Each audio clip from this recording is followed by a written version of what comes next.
Hello everyone. आप सब कैसे हैं? मैं उम्मीद करता हूं कि बहुत अच्छे होंगे और अपनी पढ़ाई को बहुत अच्छे से कर रहे होंगे। मैं Akash Kumar Bhadana ICT virtual classroom में आपका बहुत बहुत स्वागत करता हूं मेरे प्यारे बच्चों। और जैसे आपको पता है हमारी 6th क्लास है और आज हम लोग देखेंगे आपका ज्योग्राफी। और जो आपकी बुक है बच्चों, पृथ्वी हमारा आवास। इसमें हम लोग अब तक आपका 3 चैप्टर बहुत अच्छे से हम लोग अभी कंप्लीट कर लिए हैं और आज हम लोग चौथे चैप्टर की तरफ आपके बढ़ चलेंगे और मानचित्र को समझेंगे कि हम लोग मानचित्र की गणना कैसे करते हैं, हम लोग आपके मानचित्र आपका बनाते कैसे हैं, आपका थोड़ा हम लोग आपके इस विषय में आपका जानेंगे। क्लियर है बच्चों? और मैं कुछ आपको थोड़ा सा काम दूंगा होमवर्क के रूप में कि आप क्या करेंगे, कुछ बैठ के यहीं प्रैक्टिस करेंगे ताकि आप मानचित्र को बना सकें कि आप किस प्रकार से मानचित्र को बनाते हैं भारत के। हम ये सारी आपका बात करेंगे इस लेक्चर के अंतर्गत। क्लियर है? तो अगर कोई भी स्कूल का अगर बच्चा है कोई और जुड़कर ये बताना चाहता है कि अब तक आपके कितने लेक्चर हो गए हैं ये बुक जो हम लोग आपका पढ़ रहे हैं, तो बहुत अच्छा होगा। जीआईसी बागवाला, जीआईसी रीटा खाल,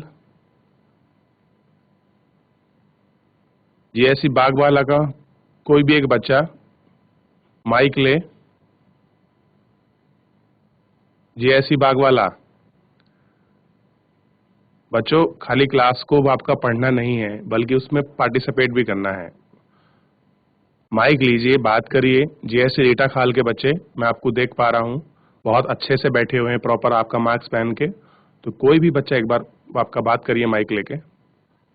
जीआईसी बागवाला, चलिए है कोई बच्चा?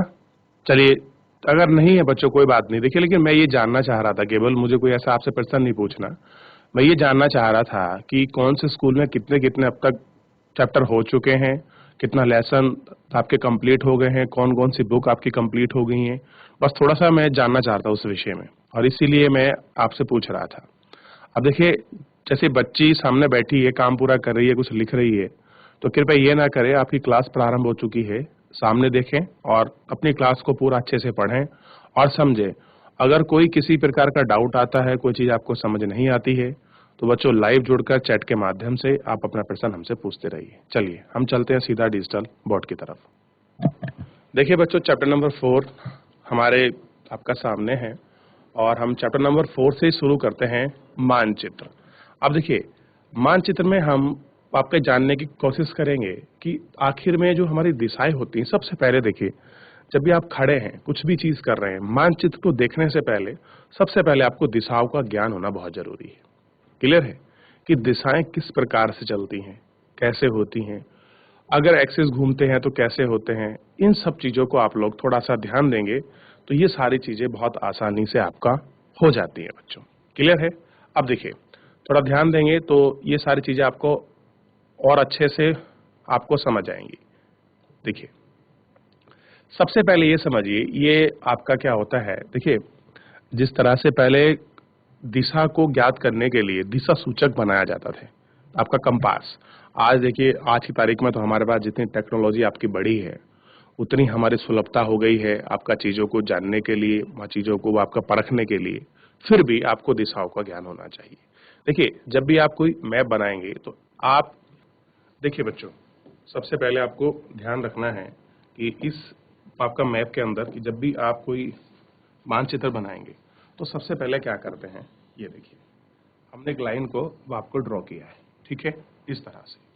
अब देखिए, ये जो साइड होती है आपका, ये वाली, इस साइड को हम हमेशा काउंट करते हैं आपका, जो आपकी पूर्व दिशा होती है। कौन सी दिशा में बच्चों? जो आपकी पूर्व दिशा है, हम लोग इसको आपका पूर्व दिशा में इसको काउंट करते हैं, ठीक।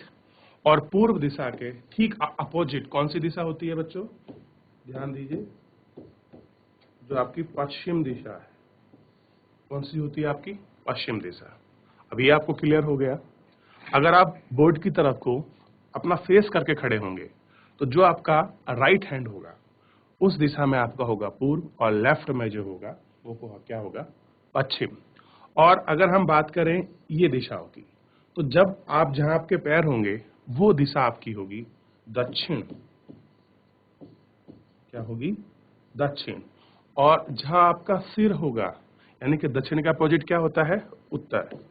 तो सबसे पहले जब भी आप कोई चीज देखते हैं तो आपको दिशा के बारे में पता होना चाहिए कि हम लोग आपका किस दिशा, कैसे हम दिशाओं को आपका बनाते हैं, थोड़ा सा ये आप लोगों को पता होना चाहिए। ठीक है, अब देखिए बच्चों, थोड़ा इसमें ध्यान रखना है। अब कुछ क्या होता है, इनके बीच की में भी हम लोग ध्यान देते हैं। सबसे पहले देखिए, अब देखिए, अब ये हो गया पूर्व, ये हो गया पश्चिम, ये हो गया उत्तर, ये हो गया दक्षिण। अब अगर कोई व्यक्ति, अगर मैं कहूं कि जो हमारा श्याम है मेरे घर से 10 किलोमीटर पश्चिम में रहता है, या मान लीजिए 100 मीटर पश्चिम में रहता है, तो मेरी स्थिति क्या होगी बच्चों? अगर मैं अपोजिट बात कर रहा हूं तो मुझे पता होना चाहिए कि सबसे पहले मेरा प्लेस कहां है, मैं कहां खड़ा हूं, तभी तो मैं बता पाऊंगा। ठीक है ना? तो ऑब्वियस बात है, अगर मैं कह रहा हूं पश्चिम में, तो मैं आपका पूर्व में खड़ा हूं। अगर देखिए मैं ये कह दूं कि राम का घर मेरे घर से, मैं मान लीजिए उसका घर आपका पूर्व में है, और वो कहे कि जो मेरा राम फ्रेंड है उत्तर पूर्व में 5 किलोमीटर रहता है, तो देखिए सबसे पहले ध्यान देना, ये जो आपकी दिशाएं बनती हैं, ये जो इनके बीच का पार्ट होता है ये वाला, ये दोनों को हम ऐड करते हैं और इसको हम बोलते हैं आपका, ध्यान देना है बच्चों, ये हो गया उत्तर पूर्व। उत्तर पूर्व, ठीक।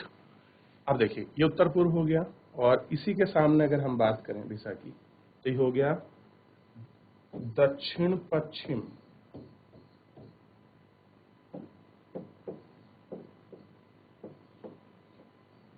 अब ये हो गया, ये वाली जो बीच की दिशा है ये हो जाएगी पश्चिम उत्तर, क्या हो जाएगी, पश्चिमी उत्तर, ठीक। और ये जाएगी आपका, ध्यान दीजिए, ये हो जाएगा आपका दक्षिण पूर्व, क्या हो जाएगा आपका, दक्षिण पूर्व। ये बच्चों आपका इस तरह से आपकी दिशा चलती है। ठीक है, ध्यान देना है इस तरह से। अब थोड़ा समझिए, ये जो आपका चित्र है इसको देखिए, ये आपका है, मान लीजिए ये आपका उत्तर है 0, तो इसके ठीक सामने क्या होगा, दक्षिण होगा। और दक्षिण में अगर आप ध्यान देंगे, देखिए ये इस तरह की लाइनिंग है, मैं दूसरा कलर ले लेता हूं ताकि आपको अच्छा विजिबिलिटी अच्छी बनी रहे आपकी। ये देखिए,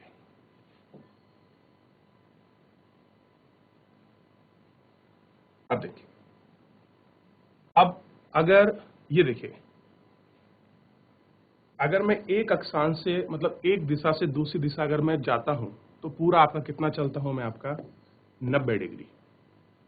यानी कि अगर मैं उत्तर से पूर्व की तरफ बढ़ा तो बच्चों में कितना चला आपका, 90 डिग्री। और अगर मैं पूर्व से दक्षिण की तरफ चला, फिर मैं कितना चलूंगा आपका, फिर मैं आपका 90 डिग्री चलता हूं।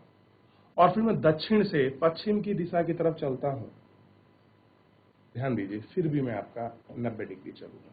और फिर मैं पश्चिम से उत्तर आपका चलूंगा, तो भी मैं आपका 90 डिग्री चलूंगा। अब देखिए 90-90 को ऐड कीजिएगा तो आपका पता लगेगा हम लोग कितना चल गए, 360। कितना चले, 360। और हम लोग जब एक सर्कल पूरा करते हैं तो वो भी आपका अराउंड ऑफ 360 होता है। क्लियर है? अब देखिए, अब हम बात करेंगे कि जो अगर इनके बीच की जो आपकी दिशा होगी, अभी देखिए ये जो पॉइंट है बीच वाला, अभी से हम बताए थे ये आपका पूर्व उत्तर है। और ऐसे पूर्व उत्तर में क्या होता है, जब हम लोग मान लीजिए ये हमारी दिशा थी, ठीक है, ऐसे समझते हैं थोड़ा सा। अब मान लीजिए कि मैं यहां खड़ा हुआ हूं इस दिशा में, समझिए थोड़ा सा, जब मैं यहां से यहां गया तो मैं आपका कितना चला, 90। और अगर मेरे को उत्तर से आपका उत्तर पूर्व जाना है, केवल ये डिस्टेंस कंप्लीट करनी है, तो मैं कितना चलूंगा, 45। और यहां भी कितना चलूंगा, 45। यानी कि अगर हम लोग ये जो आपकी दिशाएं हैं, अगर हम इनको देखेंगे तो ये बिल्कुल जो हमारे दो दिशा है कंप्लीट, इनको बराबर बराबर भागों में बांट रही है। 45, 45, 45, 45, 45 और 45, इस तरह से। ठीक, समझिए थोड़ा सा।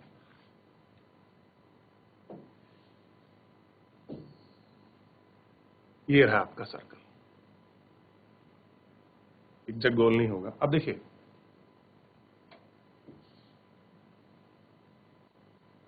और हम लोग बात कर रहे हैं आपकी दिशाओं की, ठीक है। अब दिशाओं में हमको समझना बहुत जरूरी है। अब देखिए, ये थी आपकी उत्तर दिशा और ये थी आपकी पूर्व दिशा, और ये क्या थी आपकी बच्चों, दक्षिण। तो ये चीजें आपको याद हो जानी चाहिए, कि पता होना चाहिए कौन सी दिशा कहाँ है, ताकि आपको ये सब चीजें बहुत अच्छे से ध्यान रहे। और व्यक्ति, देखिए, इनका हमारे अपने दैनिक जीवन में बहुत बड़ा उपयोग है बच्चों। अब देखिए, जब हम लोग एक दिशा से, ये देखिए, इतना पूरा राउंड अगर हम लोग आपका चलते हैं, अब देखिए ऐसे ही क्यों चलते हैं हम लोग, ध्यान दीजिए, हम ऐसे ही क्यों चल रहे हैं, क्योंकि जो हमारी पृथ्वी है और पश्चिम से पूर्व दिशा की ओर घूमती है। कैसे घूमती है बच्चों, पश्चिम से पूर्व दिशा की ओर घूमती है, इसलिए हम लोग इस तरह से ही आपका चलते हैं। अब देखिए, यहां चले, कितना हुआ, 90 डिग्री चल गए। अब यहां से ही सेम चले, कितना चले आपका, 90 डिग्री चले। डिग्री का साइन बनाते चले हाथों हाथ, और यहां चले तो भी आपका 90 डिग्री चले, इधर चलेंगे तो भी आपका 90 चलेंगे, ध्यान रहेगा। अब देखिए,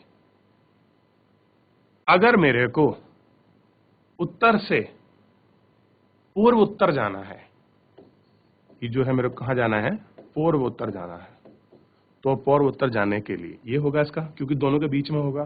तो अगर मैं यहां से यहां चलूंगा तो बच्चों में कितना चल पाऊंगा, केवल 45, और यहां भी 45। तो इस तरह से देखिए, ये आपका मैथ में भी आपको चीजें मिलेंगी, और आपका ज्योग्राफी में का भी ये पार्ट है। जब आप दूरी निकालेंगे या आप किसी स्थान पर जाएंगे, इस तरह से, और इस तरह से हम पूरा कंप्लीट करेंगे 360। चाहे आप सारे को ऐड करके देख लीजिए बच्चों, चाहे सारे को ऐड करके देखिए, 90, 90, 90 और 90 इक्वल होगा आपका 360 के। आप 45, 45, 45, 45, 45 इन सारों को काउंट करेंगे तो भी आपका इसके बराबर इक्वल होगा। तो दिशा के बारे में मैं उम्मीद करता हूं कि आपको ध्यान रहेगा कि हमारी दिशा हम लोग आपका किस प्रकार से बनाते हैं। पूर्व, एक बार फिर बना देता हूं ताकि आप ध्यान रखें, पश्चिम, उत्तर और आपका दक्षिण, ठीक है, ईस्ट वेस्ट, नॉर्थ और साउथ, क्लियर है, इतना आपको ध्यान रखना। तो यहां तक कोई ऐसा चीज है जो मेरे प्यारे किसी बच्चे को समझ नहीं आई है, वो पूछ सकता है, कोई भी बच्चा।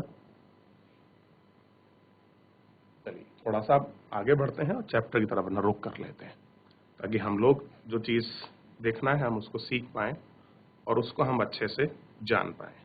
मैं इस टॉपिक के अंतर्गत बच्चों में आपको एक छोटा सा होमवर्क भी दूंगा। होमवर्क के रूप में आपका क्या होगा, सबसे पहले हम भारत का जो मानचित्र है सभी बच्चों को अपनी कॉपी पे बनाना है, क्लियर है, और बनाएंगे और आप मेरे को कैमरे के सामने अपनी कॉपी करके मेरे को दिखाएंगे, ठीक है, ताकि आप लोग अगर अभी से प्रैक्टिस करना शुरू कर देंगे, अभी आप छोटी क्लास में हैं, तो आप जैसे बढ़ते जाएंगे, आप जब महीने में 2-3 बार बनाएंगे तो आपकी प्रैक्टिस बहुत अच्छी हो जाएगी और आप बहुत अच्छे से मैप बना सकते हैं और बहुत अच्छे से ज्योग्राफी को पढ़ सकते हैं। देखिए, ज्योग्राफी को पढ़ने का एक ही सबसे अच्छा पैटर्न है भूगोल को पढ़ने का। अगर आप मानचित्र बनाना जानते हैं, चाहे कैसा बनाइए, उल्टा बनाइए, सुल्टा बनाइए, बहरहाल बना लीजिए, तो आपको एग्जैक्ट जो आपकी लोकेशन है वो आपको पता चल जाएगी, ठीक है। जैसे हमने ग्लोब को पढ़ा था, ग्लोब पर कुछ रेखाएं थी, अक्षांश रेखाएं, कुछ देशांतर रेखाएं, उनको हमने समझा था कि कैसे हम किसी आपकी रेखा से, जो काल्पनिक रेखाएं थी, कैसे हम किसी को आपका समय निर्धारित करते हैं और कैसे हम किसी स्थान की स्थिति के बारे में हम लोग पता करते हैं। कहाँ पर भूमध्य रेखा थी, कहाँ पर कर्क रेखा थी, कहाँ पर मकर रेखा थी, कहाँ पर ध्रुवीय विरत था, ये सब मैं आपको पिछले लेक्चर में पढ़ा चुका हूँ। क्लियर है? अब हम इस चैप्टर की तरफ देखते हैं और अपना रुख करते हैं, फिर आगे बढ़ते चलेंगे हम लोग।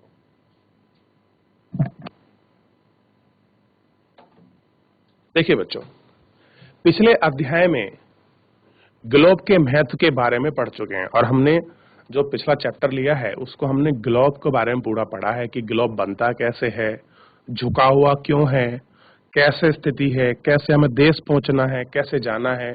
तो जितना भी पूरा महत्व था ग्लोब का हम उसको बहुत अच्छे से पढ़ चुके थे।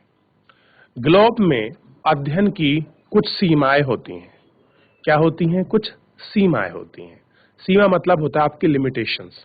आप उसमें एक कुछ स्पेसिफिक रीजन्स की आपकी चीजें होती हैं, आप कुछ चीजें उसमें सीख सकते हो, आपको वाइल्ड ज्ञान नहीं मिल सकता। देखिए, जो ग्लोब होता है, ग्लोब क्या है? हमारी एक पृथ्वी की परिकल्पना के रूप में हमें काल्पनिक पृथ्वी हमारे सामने होती है और हम अजम्पशन करते हैं कि पृथ्वी इस प्रकार की है, ये सेफ है, उसकी ये आकृति है, इस प्रकार घूमती है, ऐसे दिन होता है, ऐसे रात होता है, इस तरह से मौसम ऋतु परिवर्तन होता है। ये सब चीजें हम लोग ग्लोब के माध्यम से बहुत अच्छे से एक एक करके उनको बच्चों क्या करते हैं आपका समझते हैं। भाई यही तो हम लोग आपका देखे थे। अब देखिए, ग्लोब में अध्ययन की कुछ सीमाएं होती हैं। जब हम पूरी पृथ्वी का अध्ययन करना चाहते हैं तब ग्लोब हमारे लिए काफी उपयोगी साबित होता है। बिल्कुल, जब हम लोग अध्ययन कर रहे होते हैं तो हमको पता होता है कि हम वहाँ ग्लोब में जो बच्चों के माइंड में जो आपकी पिक्चर नहीं बन पाती, हम लोग ग्लोब दिखाकर बनाते हैं कि ये नॉर्थ पोल है, ये साउथ पोल है, ये आपका इक्वेटर है, लाइन छोटी क्यों हो जाती हैं, इन सब के विषय में बात करते हैं। जब हम पृथ्वी के केवल एक भाग जैसे अपने देश, राज्य, जिला, शहर तथा गांव के बारे में अध्ययन करना चाहते हैं तो यह हमारे लिए इतना उपयोगी साबित नहीं है। तो पता लग गया आपको कि जो हमारा मैप है उसकी क्या सीमाएं हैं, क्योंकि हम उसमें केवल देश देख सकते हैं। लेकिन अगर हमको पार्टिकुलर ये करना हो कि हम लोग अपने आपका देश का अध्ययन करें, अपने राज्य का अध्ययन करें, जो अपना जिला है हम उसका अध्ययन करें, जो अपना शहर और गांव, तो उसके बारे में हम लोग नहीं कर सकते क्योंकि वो उस पर लोकेटेड नहीं होते। अब देखिए, ऐसी स्थिति में हम मानचित्रों का उपयोग करते हैं। मानचित्र पृथ्वी की सतह या इसके एक भाग के पैमाने के माध्यम से चपटी सतह पर खींचा गया चित्र है। सबसे पहले देखिए, मानचित्र क्या है? पृथ्वी की सतह या इसके एक भाग के पैमाने से चपटी सतह का आपका खींचा गया क्या है? आपका चित्र है। हम इसको क्या बोलते हैं? आपका मानचित्र। अब देखिए, आपको अगर मैं आपके गांव का मैप दिखाऊं तो आप एकदम पहचान लेंगे कि ये मेरे गांव का मैप है, क्योंकि सड़क, उसके रास्ते, उनके बने हुए गांव के घर से आप बहुत अच्छा परिचित हैं। और जब परिचित हैं तो आप उसको देख सकते हैं, बता सकते हैं कि ये मेरा घर है, ये उसका घर है। तो इस तरह की चीजें हो जाती हैं। लेकिन एक ग्लोबकार सतह पर ये पूरी तरह से चपटाना करना असंभव है। अब देखिए, मानचित्र हमारी विभिन्न जरूरतों के लिए आवश्यक है। अब देखिए, आप आज की तारीख में बच्चों मैप का जो है यूटिलाइजेशन देखिए और कितनी जरूरत है उसको समझिए। पहले क्या होता था बच्चों, आपको मैं बताऊं, पहले क्या था, हमारे पास अगर हमें किसी के शहर, कोई शहर जाना है, कोई हमारा रास्ता ढूंढना है, किसी का घर ढूंढना है, कोई जगह ढूंढनी है, तो हमको मिलता नहीं था, बहुत प्रॉब्लम हमको होती थी। और बड़े ही पूछताछ के हमको क्या करना पड़ता था, एक पार्टिकुलर जाना पड़ता था। क्योंकि देखिए, जो शहरों में भी अगर आप देखें, तो मैं एग्जांपल लूंगा आपका शहरों का, तो हम शहरों में या आज भी हम गांव में जब आपका रहते हैं तो लोग गांव की तरह नहीं जानते, तो हमें अपने पास का जो शहर या कस्बा होता है हमें उसके बारे में बताना पड़ता है। जैसे मैं आपसे पूछूं, आप कहीं आपका खड़े हों, मान लीजिए पूरे देश के लोग खड़े हुए, आपसे पूछेगा आप कहाँ से, तो आप कहेंगे मैं उत्तराखंड से हूँ। आप कहेंगे कहाँ से उत्तराखंड से, तो आप डिस्ट्रिक्ट का नाम बताएंगे, जी मैं देहरादून से हूँ। तो देहरादून में कहाँ से हो, तो आप कहेंगे मैं कालसी से हूँ, आपका चक्राता से हूँ। तो आप क्या करेंगे, आप अपने गांव तक बाद में पहुंचे, क्योंकि पता है कि आपके गांव का नाम शायद लोग नहीं जानते होंगे। तो जो भी बड़े शहर या कस्बे होते हैं, हम उनके साथ अपनी चीजों को ऐड करते हैं। क्लियर है? अब जैसे मैं पूछ रहा हूँ आपका गांव कहाँ है बच्चों, तो आप कहेंगे सर मेरा गांव कि आप रुद्रप्रयाग आ जाइए। अब ठीक उसके पास में है। अब पास में 10 किलोमीटर भी हो सकता है, 20 किलोमीटर भी हो सकता है, लेकिन हम लोग इंडिकेट करते हैं ऐसा। ठीक है बच्चों, शांत होकर बैठिए। तो इस तरह की चीजें। अब देखिए, अब जरूरत की बात करें आपका मानचित्र में, तो एक चीज आपने सबने सुनी होगी, जीपीएस, ग्लोबल पोजीशनिंग सिस्टम। आज की तारीख में हर मोबाइल में आपका जीपीएस मिलता है। लोग जो आपके मित्र हैं ये सब बोलते होंगे आप अपनी जो जीपीएस की लोकेशन आपको भेज दो, मैं आप तक आपका पहुंच जाऊंगा। अब किसी को ढूंढना और किसी स्थान तक पहुंचना बहुत सुलभ हो गया है। उसका एक कारण है क्योंकि टेक्नोलॉजी और टेक्नोलॉजी से की गई जो आपकी मैपिंग है वो बहुत एक्यूरेट है, और जिसके तहत हम लोग किसी भी स्थान की खोज कर सकते हैं और किसी भी स्थान तक हम लोग बहुत आसानी से पहुंच सकते हैं। क्लियर है? अब देखिए आपके फोन में आपका जीपीएस होता है, आप दिल्ली जाइए, बॉम्बे जाइए, आप स्थान को आपका प्रेस कीजिए, अपनी लोकेशन दिखाइए, आपको रास्ता देगा कि आप लेफ्ट चलिए, राइट चलिए, आपकी डेस्टिनी आपका सामने है, टाइमिंग बताएगा कि आप कितने समय में पहुंच जाएंगे, वो सारी चीजें दिखाता चला जाता है। ठीक है, आगे देखते हैं। तो क्या है, मानचित्र हमारी जरूरत के लिए आवश्यक है। कुछ मानचित्र एक छोटे क्षेत्र को एवं कुछ तथ्य को दर्शाते हैं। दूसरे मानचित्र एक बड़ी किताब की तरह तथ्य हो सकते हैं। जब बहुत से मानचित्रों को एक साथ रखा जाता है तब एक एटलस बन जाता है। क्या बन जाता है? आपका एटलस बन जाता है। अब देखिए, सबसे पहले क्या होता है, एक किसी छोटे क्षेत्र को दिखाएंगे। अब उसके साथ अगर हमने कुछ चीजों को और ऐड कर लेंगे तो क्या बन जाएगी, एक हमको बड़ी किताब बन जाएगी। ठीक, और जब बड़ी किताब के बहुत सारे मानचित्रों को हम लोग एक साथ आपका इकट्ठा कर लेंगे तो क्या बन जाएगा, एटलस आपका बन जाएगा। एटलस विभिन्न प्रकारों तथा अलग अलग पैमानों से खींची गई माप पर आधारित होता है कि बहुत सारे जो अलग अलग प्रकार के जो आपकी मैप हैं और उन मैप में जो पैमाने आपके लगे हैं, अलग जो उनकी नाप तोल के आधार पर बनाए गए हैं। मानचित्रों से एक ग्लोब की अपेक्षा हमें ज्यादा जानकारी प्राप्त होती है। मानचित्र विभिन्न प्रकार के होते हैं जिनमें से कुछ को नीचे वर्णित किया गया है। अब देखिए कौन कौन से मानचित्र होते हैं, हम इनको भी आपका जानते चलेंगे। पता होना चाहिए बच्चों कि आखिर में मानचित्र कितने प्रकार के होते हैं। जब तक हमको ये नहीं पता लगेगा कि मानचित्र क्या है, अब बात करते हैं, कभी कभी आपने सुना होगा कि फिजिकल मैप लेके आओ, भौतिक मानचित्र।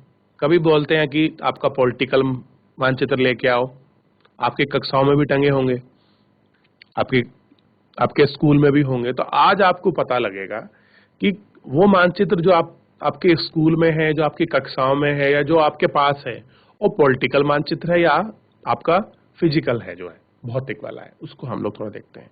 देखिए, तो मानचित्र है, पहले हम लोग जो बात करेंगे, सबसे पहला मानचित्र है हमारे सामने भौतिक मानचित्र।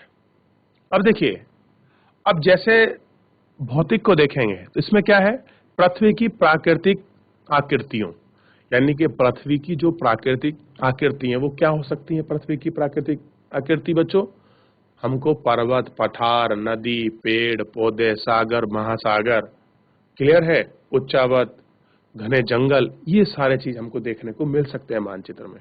उस मानचित्र में आपको कोई शहर का, कोई स्टेट का, कोई राज्य का, कोई देश का नाम आपको नहीं दिखाई देगा। उसमें क्या दिखाई देगा, केवल आपको पर्वत दिखाई देंगे। देखिए क्या दिखाई देंगे आपको, पर्वत, आपको पठार दिखाई देंगे, आपको मैदानी इलाके दिखाई देंगे, आपको नदियां दिखाई देंगी और आपको महासागर इत्यादि चीजें आपको दिखाई देंगी। अब देखिए, इत्यादि को दर्शाने वाले मानचित्रों को भौतिक या उच्चावत मानचित्र कहा जाता है। तो आपको पता लग गया, जब आप मैप को अच्छे से स्टडी करेंगे तो जो आपके स्कूल में मैप टंगा होगा तो उसके राइट कोने पे आपको लिखा होगा कि ये कौन सा मानचित्र है। कि भौतिक है कि राजनीतिक है, यह आपका स्पष्ट रूप से लिखा होगा। अब देखिए, दूसरा तो हम लोग पहला समझ गए। बच्चों, कौन सा मानचित्र है पहला? तो पहला मानचित्र है आपका भौतिक। भौतिक में क्या चीजें दिखाई जाती हैं? तो भौतिक में आपके पर्वत, पठार और मैदानों के बारे में, नदियां, महासागर, सागर इत्यादि के बारे में आपका चित्रित होता है। ठीक, ध्यान रहेगा। दूसरा देखिए, दूसरा मिलेगा आपको राजनीतिक, जिसको आपका हम बोलते हैं क्या बच्चों? आपका पॉलिटिकल मानचित्र।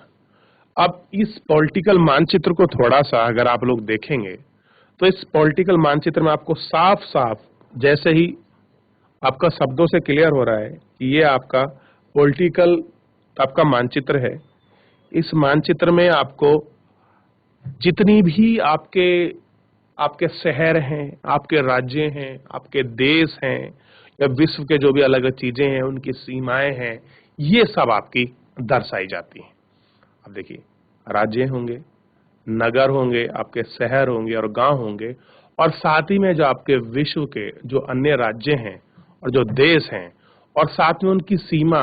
बच्चों ध्यान दीजिए, जब भी आपको किसी देश या राज्य की आपको सीमा देखनी है तो आपको पॉलिटिकल मैप की आवश्यकता होती है, राजनीतिक मानचित्र की आपको जरूरत पड़ती है। ठीक, जिससे हम लोग क्या करते हैं, दर्शाने वाले मानचित्र को राजनीतिक मानचित्र कहा जाता है। इतना समझ आया? और एक तीसरा मानचित्र बनता है थीमेटिक मानचित्र। इसको थोड़ा समझिए, क्योंकि इसको जानना बड़ा आपका जरूरी है। थोड़ा सा आपको सुना गया कि कैसे बनता है। जैसे कुछ मानचित्र विशेष जानकारियां प्रदान करते हैं, जैसे सड़क मानचित्र, वर्षा मानचित्र, वन तथा उद्योग आदि के वितरण के लिए।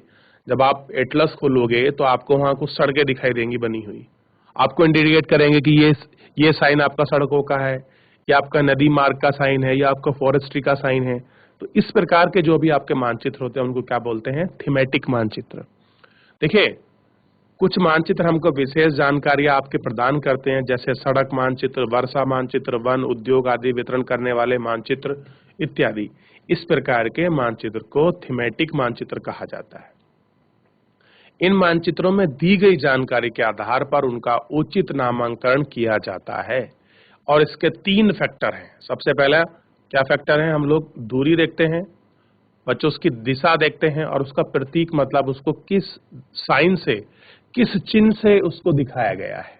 ठीक, ये सबसे ज्यादा आपका इंपॉर्टेंट होता है, और इसी के साथ हम लोग बहुत सारी चीजों को देखेंगे, सीखेंगे क्या होता है। अब आप सबसे पहले एक काम करिए, छोटा सा काम है बच्चों। देखिए, मैं आपको बता रहा था, थोड़ा इसको समझेंगे, क्योंकि मानचित्र मैं भी लेके आया हूं। तो इस मानचित्र को थोड़ा सा, ये आपके सामने है, इसे थोड़ा सा देखिएगा बच्चों, और जैसा इसको आप देखेंगे तो आपको और अच्छे से आपको क्लियर हो जाएगा, और बहुत सारी चीजें। ये देखिए, तो इसमें जब आप देखेंगे बिल्कुल स्पष्ट रूप से आपको दिखाई देगा। अब देखिए, अगर मैं इस पूरे आप मानचित्र को देख रहे हैं तो मैं आपसे पूछूं ये कौन सा मानचित्र है? अब ये मुझे बताइए, क्या ये भौतिक मानचित्र है, क्या आपका पॉलिटिकल मानचित्र है? जल्दी बताइए बच्चों। देखिए, ये जो आपका मानचित्र है, इसको देखिए और इसको बताइए कौन सा मानचित्र है। कोई बच्चा बताएगा कि कौन सा मानचित्र है ये? तो बच्चों, ये आपका राजनीतिक मानचित्र है। देखिए, सबसे पहले देखिए, और अगर हम लोग देखने की ही इसमें बात करेंगे तो आप इसको देखिए कि इसमें किस तरह से आपके राज्य दिखाए गए हैं, और हमारे देश की जो सीमा है किस किस देश से लगती हैं, कौन सी अंतर्राष्ट्रीय सीमा है, उनको आपका हमें इसमें बताया गया है। क्लियर है बच्चों? इसमें हमको आपका दिखाया गया है। अच्छा, ऐसे मुझे बताइए कि ऐसे कितने बच्चे हैं जो अभी कुछ मिनट के अंदर इस मानचित्र को अपनी नोटबुक में, अपनी रफ में बना सकते हैं? कितने बच्चे हैं? हाथ खड़ा कीजिए। ऐसे कितने बच्चे हैं जो इस मानचित्र को, भारत के मानचित्र को अपनी नोटबुक में बना सकते हैं, अपनी फेयर या रफ कॉपी में? हाथ खड़ा कीजिए। है कोई बच्चा? मतलब बनाना ही नहीं चाहते। आप अगर प्रैक्टिस करेंगे तो आप ही का बेनिफिट है बच्चों। जीआईसी दिगाली चौक, दिगाली चौड़, जीआईसी दिगाली चौड़, आप बनाओगे बच्चों? बहुत बढ़िया। तो अच्छा, तो मैं कल क्या करूंगा बच्चों, आज नहीं बनाते हम लोग, आप क्या करना, आपके पास मानचित्र है ये वाला ऐसा? कितने बच्चों के पास है बुक वगैरह में? सबके पास है? बहुत बढ़िया। ये देखिए कितने उत्साह वाले बच्चे हैं, बहुत अच्छा लग रहा है। तो आप लोग क्या करेंगे, ये आपके लिए छोटा सा होमवर्क है। तो जेआईसी दिगाली चौक के बच्चे क्या करेंगे, इसको अपनी रफ कॉपी या फेयर कॉपी में घर से बना कर लाएंगे और कल कैमरे के सामने खड़ा होकर वो आपका दिखाएंगे। क्लियर है? दिगाली चौड़ के बच्चे। और मैं सारे स्कूलों को बताऊंगा, देखिए दिगाली चौड़ के बच्चे कितने अच्छे से आपका मानचित्र बना रहे हैं। तो कल बना के लाओगे? जोर से बोलिए, बना के लाओगे? बहुत बढ़िया। सब चिल्ला रहे कि सर हाँ बना के लाने वाले हैं हम लोग। तो बच्चों देखिए कितने उत्साह के साथ और कितनी ऊर्जा के साथ आपका तैयार। हाथ नीचे कर ले सभी मेरे प्यारे बच्चे, बहुत बढ़िया। तो आप लोग इस मानचित्र को बना के लाइए, आपके स्कूल में होगा, आपके कक्षाओं में होगा। क्लियर है? ताकि आप भारत का मानचित्र बनाना तो सीख जाए। क्लियर है? ये आपको पता लग जाए। ठीक, अब देखिए इसी में आज हम लोग भारत का मानचित्र देख रहे हैं। तो ये पॉलिटिकल है, फिर हम भौतिक देखेंगे और आपका इसी क्लास में हम लोग उत्तराखंड का भी आपका मानचित्र देखेंगे, अपने राज्य का भी हम लोग मानचित्र देखेंगे। क्लियर है बच्चों? बिल्कुल, ताकि आपको पता चले कि हमारा जो भारत देश है कितना बड़ा है, कितने राज्य हैं, कितनी सीमा उसकी विस्तृत रूप से फैली हुई है, कहाँ सागर है, कहाँ आपका महासागर है। इन सब चीजों के बारे में आपको बहुत अच्छे से आपको पता चल जाएगा। आप उसको देख लेंगे और इसको पूरा अच्छी तरह से जान लेंगे।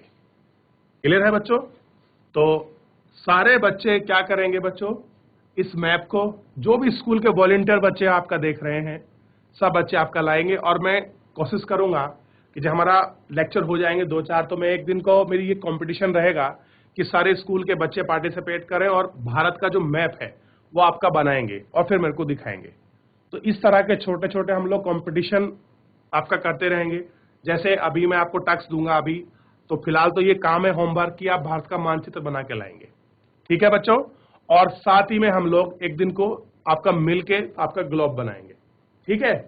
ताकि आपको ग्लोब बनता कैसे है, देखते कैसे हैं, इस विषय में आपको संपूर्ण जानकारी आपको मिल जाए। क्लियर है बच्चों? तो बच्चों आज के लिए इतना ही। हमारी क्लास आपका समाप्त होती है क्योंकि समय समाप्त हो रहा है। मैं उम्मीद करूंगा कि मेरे प्यारे सभी बच्चे जिन्होंने आपका प्रॉमिस किया है, हाथ खड़ा किया है, सब लोग भारत का मानचित्र बना के लाएंगे। ठीक है? चलिए आज के लिए इतना ही, मिलते हैं नेक्स्ट लेक्चर में। तब तक के लिए अपना ध्यान रखिए, स्वस्थ रहिए और मुझसे जुड़ने के लिए आपका बहुत बहुत धन्यवाद।